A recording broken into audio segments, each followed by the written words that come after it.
Hello everyone, my name is Liz Gillette Rodriguez, and today we are going to be talking about brain size and whether or not it determines intelligence. So I'm sure we have all heard that if you have a bigger brain, you are smarter. This myth dates back to 1861, where Broca, a French neurologist, um, concluded that brain size is directly related to intellectual achievement.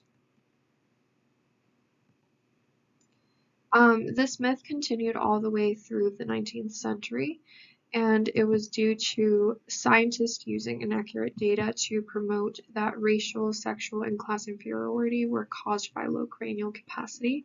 This also led to the idea that intelligence was determined by cranial capacity or brain size.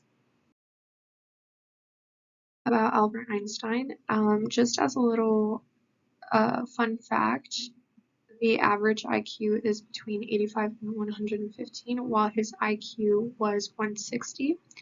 This led a lot of people to question whether his brain size had anything to do with his intelligence.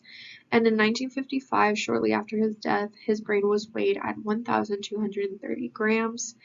And the average adult male brain is actually 1,400 grams. So in 1996, a study showed that his cortex was actually thinner than those in the control group, but he had a greater neuronal density. So while his brain size was smaller than average, there were other things that um, influenced his intelligence rather than just the size of his brain. Let's talk a little bit about cranial capacity and a study done in 1986. So if you didn't know, cranial capacity is used to approximate the size of brain. It also has a relationship with age and gender, and it can be suggestive of intelligence, of the intelligence of an organism. So a paper done on the evolution of intelligence of man and its relationship to cranial capacity was done in 1986, and it focused on previous publications from the 1970s, but mainly also the 1960s. Um, and it focused on how many of those publications claimed that the average man's cranial capacity was 1,300. And low cranial capacities were referred to as the fossil man range. So later in the 1960s, there were individuals with cranial capacities in the low 500s, and this was said to equal the cranial capacity of an adult gorilla. However, these individuals were very healthy and functional people. Um, so the study concluded that outstanding men did not have a larger brain than those men with lesser talent, and somebody with a cranial capacity of 1,000 was just as intelligent as someone with a cranial capacity of 2,000.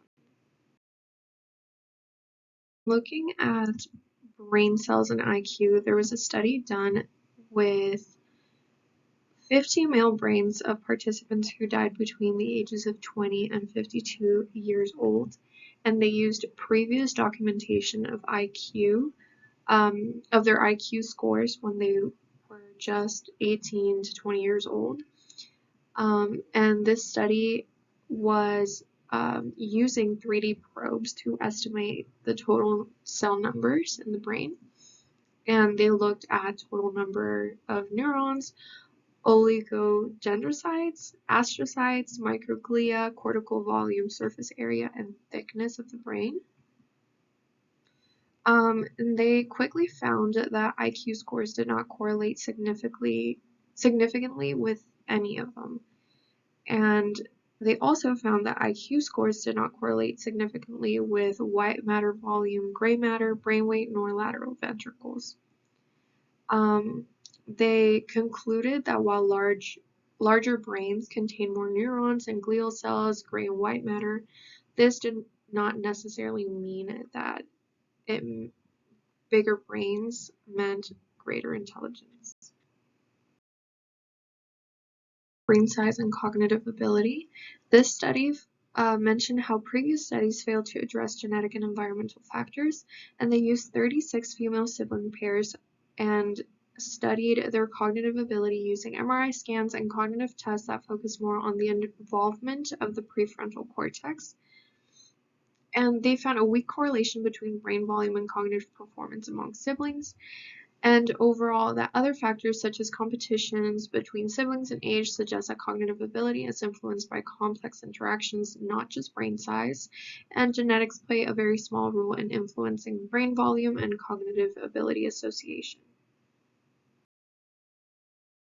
So as I mentioned, there are some confounding factors that this study addressed. They were concerned for publication bias and the lack of control for confounding factors in previous research.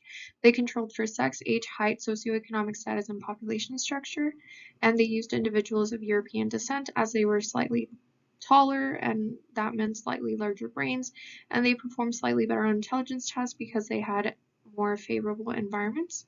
So they investigated gray and white matter, total brain volume, educational attainment, and intelligence, and they found that total brain volume accounts for a very small share in variation in cognitive performance, and intelligence is better explained by individual differences in the gray matter.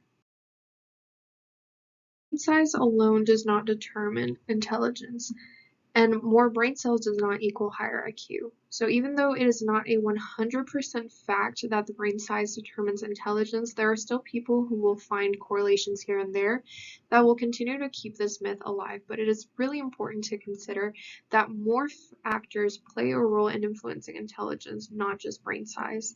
And the relationship between brain size and cognitive ability is very complex. It's important to keep in mind that it is more about how the structure of the brain differs from individual to individual and not about the size. Thank you for watching.